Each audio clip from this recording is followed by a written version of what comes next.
তোকে তুলছি। হ্যাঁ দেবো।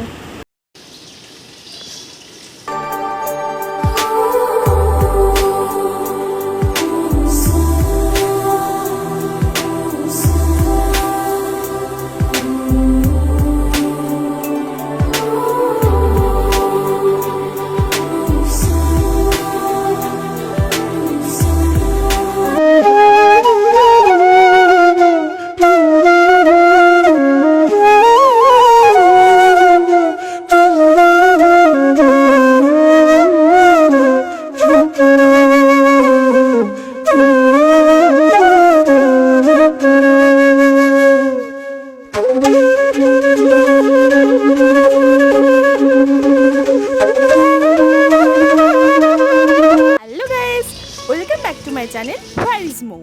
এই চ্যানেলে এটা কিন্তু আমার একদম ফার্স্ট ব্লগ। সো সবাইকে প্রথমেই জানাই গুড মর্নিং।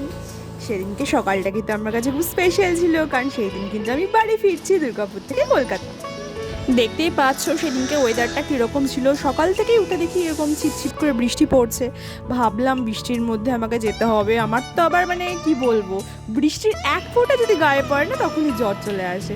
যাই হোক, দেখো আমাদের মাসি চলে এসছে। খুব সকাল সকাল আসতে বলেছিলাম, যেহেতু আমরা তাড়াতাড়ি বেরিয়ে যাচ্ছি। তো এসে ঘর মুছে দিচ্ছে, বাসন মেজে দিল। তারপর আমি চা করলাম। সকালটা তো চা ছাড়া হয়ই না আমার বলতে গেলে।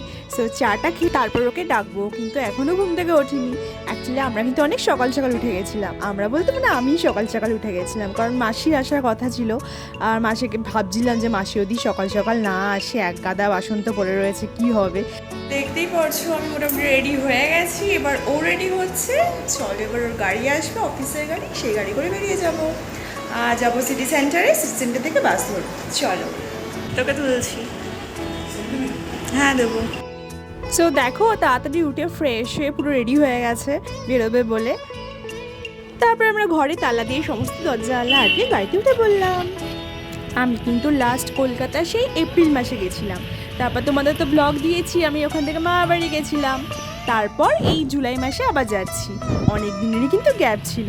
যাই হোক, দেখো আমরা কিন্তু অ্যাকচুয়ালি গ্রামের রাস্তা দিয়ে যাচ্ছি, মানে যেহেতু মেন রাস্তা ধরিনি, কারণ এখান থেকে গেলে শর্টকাট হবে আর কি।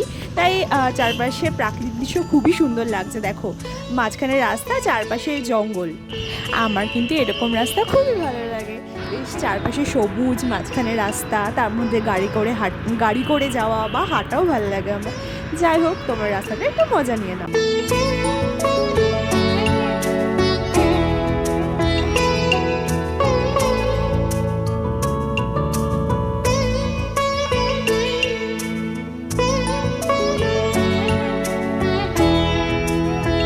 বাস স্ট্যান্ডে পৌঁছে গেছে। আমাদের কিন্তু বেশিক্ষণ টাইম লাগে না, ওই ধরো 20-25 মিনিট মতো লাগে। তারপর দেখো সোহম গেল চিপস আর কেক কিনতে। আশা করি বোঝা যাচ্ছে না। যাই হোক, দেখো চিপস আর কেক কিনে আনছে বাসের মধ্যে খাবো বলে। সো এই হচ্ছে আমাদের বাস, করুণাময়ী। বেশ ভালোই লাগে কিন্তু বলো, দুর্গাপুর থেকে এরকম কলকাতা জায়গার নাম পড়তে। যাই হোক, টাটা। এই জায়গাটা পুরো সাদা লাগছে, দেখো সোহমকে বোঝা যাচ্ছে না। এবার তোমাদের মাথায় আসতেই পারে সোহমকে টাটা কেন করছি, ও কেন যাচ্ছে না আমাদের সঙ্গে। অ্যাকচুয়ালি আমি একাই যাচ্ছি, ওর তো অফিস আছে, তো অফিস কামাই করতে পারবে না, তার জন্য ও যাচ্ছে না আমার সঙ্গে। আর আমি না এতদিন যা যা অফিসে জব করছি সবকটা অফিসে স্যাররাই মানে আমি বললেই ছুটি দিয়ে দিত, তো আমার কোনো প্রবলেম কোনো দিনই হতো না। তো দেখো বাসে উঠে আমি চাল ভাজা কিনে নিয়েছি। এটাকে চাল ভাজা বলে তো আই থিঙ্ক। এটা খেতে কিন্তু আমার খুবই সুন্দর লাগে। তারপর দেখো আমার অবস্থা কী হয়ে গেছে, পুরো ডাকাত হয়ে গেছি। চোখ মুখ কান সব ঢেকে নিয়েছি। এত হাওয়া বাসে কি বলবো, ভীষণ হাওয়া, ঠান্ডা লেগে যাওয়ার ভয়, ওভাবে ঢেকে নিয়েছি। তারপর শক্তিগড় নেমে দেখো ডিম পাউরুটি কিনে খেলাম। আমি কিন্তু যখনই কলকাতায় যেতাম শক্তিগড়ে নেমে না ডিম পাউরুটি না লুচি তরকারি খেতাম। তারপর দেখো ওই সেই কেক কিনে দিয়েছিল, সেই কেকটাও কিছু দূর গিয়ে আবার খেলাম। খিদে কিন্তু পাইনি, কিন্তু কাছে ছিল বলে ভালো না, চলো খাই।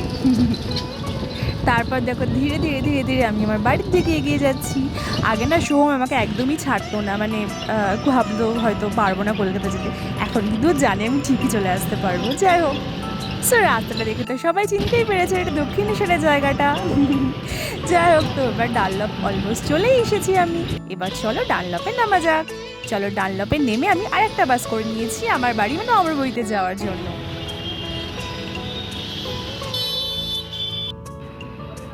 দেখো এখানে লেখাটা বুঝতে পারছো, 9 লেখা আছে, 9।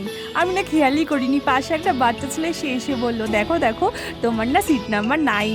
কি সুইট তাই না? তারপর দেখো কুরকুরে ছিল, সে কুরকুরে কিনে দিয়েছিল, সেটা খাওয়াই হয়নি ওই বাসে। তারপরে এই বাসে খেতে খেতে দেখো রথ আছে, রথ দেখতে দেখতে খেতে খেতে চলে এলো। আমরা বইতে নেমে গুটি গুটি পায়ে এগিয়ে চললাম বাড়ির দিকে। বাড়িতে এসে ফ্রেশ হয়ে দুপুরে লাঞ্চ নিয়ে বসে বললাম। দেখো মা কি করেছে, ভাত, আলু পোস্ত, আলু ভাজা আর চিংড়ি মাছ, আমার ফেভারিট চিংড়ি বাটা। তারপর দেখো আমাদের গাছে সবেদা বাবা পেরে রেখেছিল আমি আসবো বলে, খুবই মিষ্টি খেতে দেখো। আর আমি কিন্তু 4টেই খেয়ে নিয়েছি, একটা খাওয়ার পর ভিডিও করার কথা মনে পড়েছে।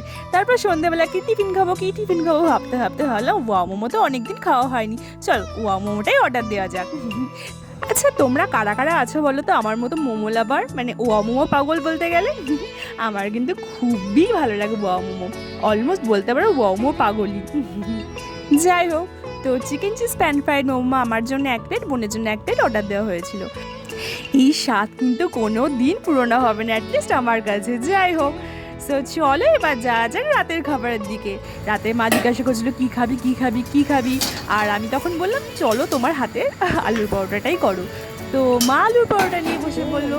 আমি তোমাদের কিছু মানে রান্না দেখিয়ে দিলাম, পরে শর্টসে সুন্দর করে আলুর পরোটা মা কীভাবে করেছিল তোমাদের দেখিয়ে দেবো। আসলে ওই সিজনে ওঠে না, ওর জন্য দাম। সো দেখো আলুর পরোটা রেডি। অ্যাকচুয়ালি যখন আমি দুর্গাপুরে থাকি না, আমি রুটি লুচি বা পরোটা এগুলো করতে পারি না, মানে অ্যাকচুয়ালি সত্যি কথা বলতে গেলে আটা বা ময়দা আমি মাখতে পারি না, সিম্পল কথা।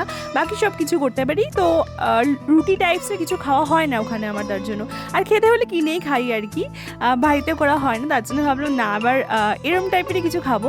তো মাকে বললাম মা আলুর পরোটা খুব সুন্দর করে আর আমার খেতেও খুব ভালো লাগে, তো মা তার জন্য আমাকে আলুর পরোটা করে দিল। আর সঙ্গে দেখো মিষ্টি মিষ্টি আম, লবণ আর সস দিয়ে খেয়ে নিলাম। আর খেতেও কিন্তু দুর্দান্ত হয়েছিল। আমার কিন্তু এমনি পরোটা ভালো লাগে না, আমার কিন্তু আলুর পরোটাই ভালো লাগে। আলুর পরোটার সঙ্গে পাশে কিন্তু ওই আলুটা থাকতেই হবে, না হলে কিন্তু আমি আবার খেতে পারি না। আর তার সঙ্গে সস কিন্তু লাগবেই, আর লবণ তো অবশ্যই। দেখো ভেতরের আলুটা, আমার বোন কিন্তু আলু ছাড়াই খায়। আমার অ্যাকচুয়ালি মানে বোন বলে যে পরোটার মতো আলু আছেই, মা তো আলু দিয়েই করেছে, আবার আলু কেন বাসি লাগবে, কিন্তু আমার আবার ওটাও লাগে, পাশে আবার আলুও লাগে। কারা কারা তোমরা আমার মতো এরকমভাবে আলুর পরোটা খাও বলো তো, মানে আলুর পরোটাও খাও, পাশে আবার আলুও থাকে। আর সকাল থেকে সারাদিন খেয়েই যাচ্ছি, এত খেদেও আমার হয়নি, রাত্রিবেলা আবার মাঝরাতে আমার খিদে পেয়ে গেছে, উঠে আবার কুরকুরে খেলাম। যাই হোক চলো টাটা, আজকের দিনটা সারাদিন খাওয়া দাওয়ার মাধ্যমেই কাটালাম। সো আমার এই নিউ চ্যানেলটা ভালো লাগলে অবশ্যই সাবস্ক্রাইব করে দেবে, শেয়ার করে দেবে, বাই।